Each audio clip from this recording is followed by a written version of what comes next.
بله مجارە سەردانا کلشتاڕۆڵ بۆ ئەمریکا مەبەستا بێ سەردانی هەروەها ڕۆژەوە سەردانی هەند پرسێندنجی گرێدایی جەهەپە و تایبەتی پرسا کورد ئەم دێ لەگەل ئاتیلا کارت پارلەمەنتەری بەرێ جەهەپە بەئاخەفن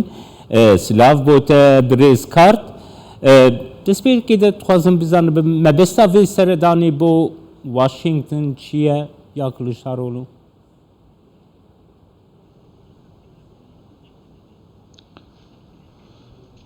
Şimdi öncelikle tabii K24 televizyonu izleyenleri Sereta sevgiyle, saygıyla selamlıyorum. Rêzislam heye bo Program bîneranê davetiniz kanalê için ayrıca Kevîr teşekkür bi heman ediyorum. şêwe spasan dikim bo dawetkirî min Şimdi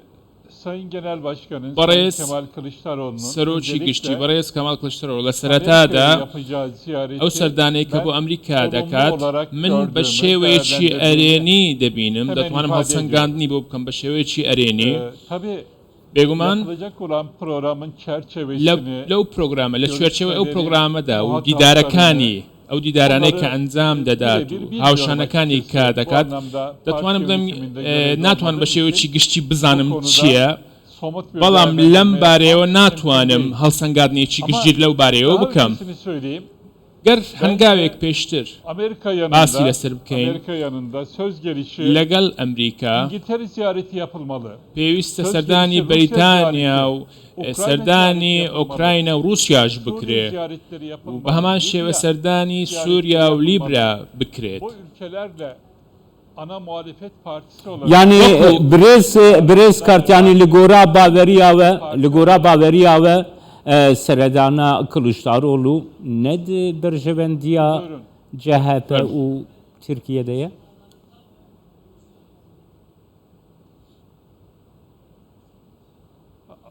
Hayır efendim yani bunu نەخێر sadece Cumhuriyet Tenha Halk Partisi'nin sanki وەکو ئەوەی پێنجام درێت کە پارتیگەلی کۆماری وەکو ئەو لایەنانەی کە نزیکن لە دەسەڵات باس لەوە دەکەن هەمیشە ئەم هەڵسەنگاندنەی بۆ دەکەن کەەوە جەهەپە دەیەوێت لە ئەمریکاوە پشتگیری لێ بکرێت بێگومان ئەمە ڕاست نییە هەڵوێست بەرامبەر بە سیاسەتەکانی ئەمریکا شتێکی جیاوازە بەڵام ئێوە bölgesinde وەکو تورکیا کە لە جوگرافی خۆتانەوە güçlü konumu olan bir ülkenin پێگەیەکی تایبەتتان هەیە و بێگومان دەتانە ببن بەدەسەڵات بێگومان دەتوانن سەردانی ئەمریکاژ بکەن و سەردانی وڵاتانی دیکەش بن کە پێشتر ئاماژەم پێدان konusunda بە شێوەیەکی گشتی konusunda لەبارەی ئامانجی ئەم سەرداناندا لەبارەی ئەو چوارچێوەیە کە بۆ ئەم سەردانانەدا دەکرێت بێگومان ڕای گشتی پێویستە زانیاری بە ڕای گشتی تورکیا بدرێت ئەم سەردانانە ناکرێت وەکو ئەوەی ئاک پارتی دەیکات لە دەرگاکە لە دەرگا داخراوەکان دەکرێت پێویستە ئەم سەردانانە ئەم دیدارانە بە شێوەیەکی شەفاف و زانیاری بەخش بەڕای لەگەڵ ڕایگشتی بەڕایگەشتی بگوترێت من باوەڕم وایە کە جەهەپەش هەر لە هەمان لەم بۆچوونەوە سەردانەکانی دەکات بۆ نمونە کاتێک بەس برێز کارت هین پرۆسەیە هەلبژارتناندا جۆ بایدن سەرۆکی ئەمریکایە گوتبوو لە هەمبەر ئەردوان divê em piştgiriya opozisyona Tirkiye bikin. Gelo piştgirî dê bigirê opozisyona Tirkiye hemberî AK Partiye? Şimdi Amerikan Başkanı'nın Biden'ın سەرۆکی ئەمریکا بایدن کاتێک باسی ئەم بابەتەی کرد بە بۆچوونی من لە ڕووی پراکتیکەوە هیچ گرنگێکی نییە ئەمریکا لە چوارچێوەی خۆیدا لە بەرژەوەندی خۆیدا لە چوارچێوەی ئەو سیاسە گشتیانە دەتوانێت ئەم جۆرە هەڵوێستانە هەبێت دەمەوێت شتێکی دیکە بڵێم تۆ سێری ئەوە مەکەن کە دەسەڵاتی ئاک پارتی بەڕێز سەرۆک ئەردوغان کاتێک لە دژی ئەمریکا هەندێک وتاری دەبێت ئەمڕۆ دووبارە ئەمریکا وڵاتێکە دەیەوێت ڕەجەب تەیب ئەردوغان لە دەسەڵات بمێنێت چونکە ڕەجەب تەیب ئەردوغان لە ڕووی کەسی بەرژەوەندی کەسی و سیاسیەوە هەر لەژێر کۆنتترۆلی خۆیدا دەتوانێت بیکات هەر لەم بۆچوونەشەوە ئەمریکا هەر بە هەمان شێوە ئەمریکا ناتوانێت کۆنتترۆلی جەهەپە بکات و دەستێوەردان لێ بکات بۆیە وتارەکانی جۆ بایدن بە بۆچینی من هیچ کاریگەریەکی نییە برێزا تیلا کارتنها برێز کەماڵ کلوشتارۆڵ و هەر دەما داوی دەدبێژێ ئەمێ ئەم حەلالیە خوا دخوازن ji bo wan غەلەتیە گۆ هاتنەکردن di dîroka Tirkiye de heta niha em helaliyê dixwazin. Helaliya CHP gel Kurdan li gel gelê Kurd wê çawa bet çawa dibîne?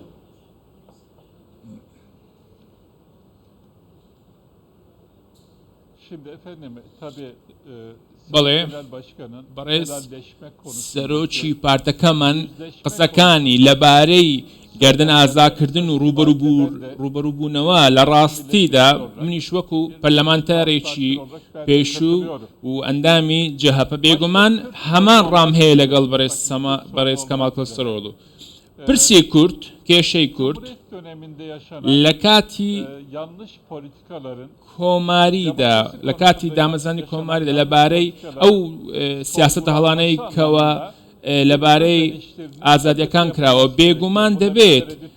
ڕەخنە لە خۆمان بگرین سەبارەت بەوەی کە لە ڕابردوودا ڕوویداوە بەڵام gerçekçi olmak adına پێویستە ڕاستگۆ بین. Türkiye Cumhuriyeti Devleti کۆماری تورکیا 1950'den bu لە yana ساڵی 1950 واتە 72 ساڵ بەسەردا تێپەڕ بووە 66 لە ماوەی ئەم 72 ساڵەدا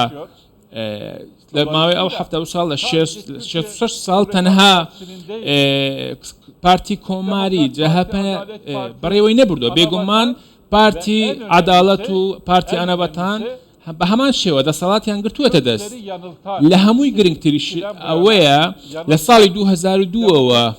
ئەو سیاسەتەی کەوە دەیەوێت کورد لە خشت ببات لەبارەی دیموکراسی بێگومان ئاک پارتیش پێویستە رەخنە لە خۆی بگرێ پێویستە لەم دیدەوە لەم ڕەهەندەوە سەیری ئەم بابەتە بکرێت. مێژووی کۆماری تورکیا 25 ساڵ لە تورکیا دەسەڵاتداری هەبووە بەڵام ئەی پاش باشە برێز کارت ئەم بەحسا جەهەپەتکن برێز کارت ئەم بەحسا جەهەپەتکن وسا بفکرەکو جەهەپە نوها دراپرسیان دێ ئیستاتیستیکان دێژ دەردکەوێ گۆ ئەو ماسەیا شەشالی دەرفەتاوی هەیە ببێ دەستهلات کلوشتارۆڵ و ببێ سەرۆک کۆمار ئەو دەرفە جیهەنە دێ ڕەوشەکی وسادە جەهەپە دێ خۆ چاوا نێزیکی ڕاستیە کورد بکە فکراندنا دە چ فکری سەر بێگومان بەڵێ منیش دەمەوێت هەر باسەکە بێنمە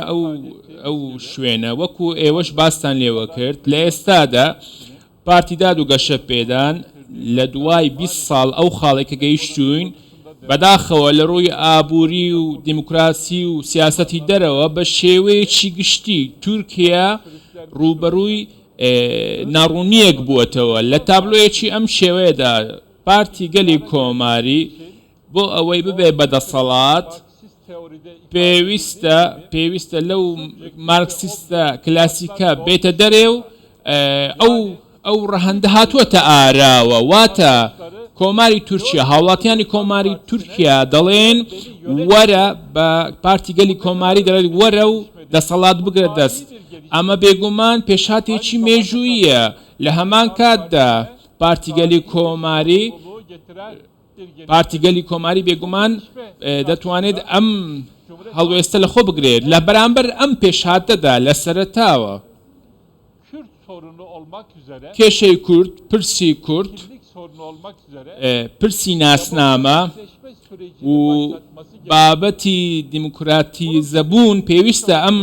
ئەم قۆناغە دەست پێ بکات و چەندین بابەتی دیکە لە خۆ دەرگێت لە هەمویان گرنگتریش ئەوەیە کە پرسی کورد یاخود بەڕەهەندێکی دیکە گەر بڵێین کێشەی ناسنامە و لە هەمووشیان گرنگتر هاونیشتیمانی بوونی یەکسان پێویستە ئەمە بنیاد بنرێت. کاتێک باس لە هاونیشتیمانی یەکسانی دەکەین دەڵێن لە دەستوردا باسی لێوە کراوە لە 25مین مادەی دەستوریشدا ئاماژە بە ئاین دراوە بەڵام پێویستە ئەو مێکانیزمانە باس لەو میکانیزمانە بکەین کەوا دەتوانێت ئەمانە لە ڕاستەقینەی ژیانی خۆماندا بیبینین. پارتی گەلی کۆماری لەبارەی هاونیشتیمانی یەکسانی بوون پێویستە هەموو ئەم چوارچێوەیە پڕ بکاتەوە لەبارەی لەو بارەیەوە و بێگومان دەبێت بوێرانە هەوڵ بدات و زیاتر هەڵوێست لە خۆ بگرێ بۆیە پێویستە باس لە گرنگی زمانی دایک بکات باس لە پێویستی گرنگی پەروەردەی زمانی دایک بکات واتە پێویستە دەبێت پێناسەی هاونیشتمانی بوون یەکسانی هاونیشتمانی بوون بکات و بتوانێت خەڵک بتوانێت بەبێ ئەوەی ڕوبەڕوو هیچ فشارێک ببێتەوە بە شێوەیەکی ئاشکرا پێناسەی خۆیان بکەن ئەمە شتێکە کە دەکرێت بەڵام لەم بابەتانەوە پارتی گەلی کۆماری بەداخەوە ڕێی نەتوانیوە بەڕێ بکەوێت و بێگومان ئەمەش بووەتە هۆی غەمجینی من دەتوانی ئەم بابەتە بە مێزی شەشلایەنە ئۆپۆزیسیۆنێکی تورکیا بکەی بەڵام لەگەڵ ئەمەشدا ئەوانەی ئەو پارتلایەنە سیاسیانەی کەوا نوێنەرایەتی گەلی کورد دەکەن بۆچی پەیوەندیەکی بوێرانەتر برێزکە داویدکن باوایکی کوردگەرە هەم بەرسڤێ بدن یعنی CHP دikare ji bo destûrekî nû ya Tirkiye bêjê ku Tirkiye welatekî pirnetevêyiya pêktê mafê yeksaniyê hemiyan heye û mafê perwerdeyiya zimanê Kurdî jî bixe nav destûrê. Tirkiye CHP pêngavekî wîstatkarî bavêj. Şimdi Balık. bakın millet kavramı ayrı bir kavramdır. دەستەواژەی میلەت بێگومان دەستەواژەیەکی جیاوازە Yurttaş kavramı و هاونیشتمانی بوون و یاخود هاونیشتمانی بوون یەکسانی بێگومان دەستەواژەیەکی جیاوازە بەڵام Cumhuriyet Halk Partisi من üye olan وەکو ئەوەی کەوا پێشتر پەرلەمانتاری پارتیگەلی کۆماری بووم و ئەوە کەسانەی کەوا هاونیشتمانی تورکیان ئەوانەی کەوا دایک و بابی کوردن و خۆشی کووردە و لە هەمان کاتدا کە هاونیشتمانی وڵاتە پێویستە ئەوە بڵێم پێویستە پارتیگەلی کۆماری ئەمە بکات وەکو هاونیشتمانی هاوڵاتیەکی تورکیا لەبارەی قسەکردن لەسەر ناسنامەکەم و لەبارەی زمانی دایکم و پەروەردەی زمانی دایکم پێویستە دەسەڵاتە خۆجێیەکان پێویستە هەنگاوی بوێرانەتر بنرێت پارتیگەلی کۆماری پێویستە هەنگاوی بوێرانەتر بگرێتە بەر و لە دەستوریشدا هەرمە هاتووە لە 25 مادەی دەستور دەڵێت هیچ کەسێک ناتوانێت ناکرێت یاخود مەجبور نییە بۆی کەوا باوەڕی خۆی ڕابگەینێت بۆیە گەر من کەی بمەوێت دەتوانم باوەڕی خۆم یاخود ناسنامەی خۆم ئاشکرا بکەم کاتێک من ناسنامەی خۆم ئاشکرا دەکەم و لەلایەن دەوڵەتەوە ڕوبەرووی فشار دەبمەوە بێگومان لە کەشێکی وا ناتوانین باس لە دیموکراسی بکەین هەر دووبارەی دەکەمەوە ئەو دەستەواژانە جیاوازیان هەیە میلەت دەستەواژەیەکی جیاوازە ناکرێت ئەم دوو جۆرە دەستەواژەیە تێکەڵی یەکتر بکەین من باس لە ناسنامەی هاوبەش دەکەم هاونیشتوبانی هاوبەش دەکەم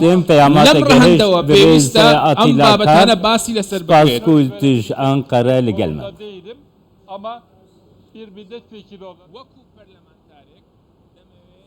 باسی ئەم بابەتانە بکەم ڕابگەینم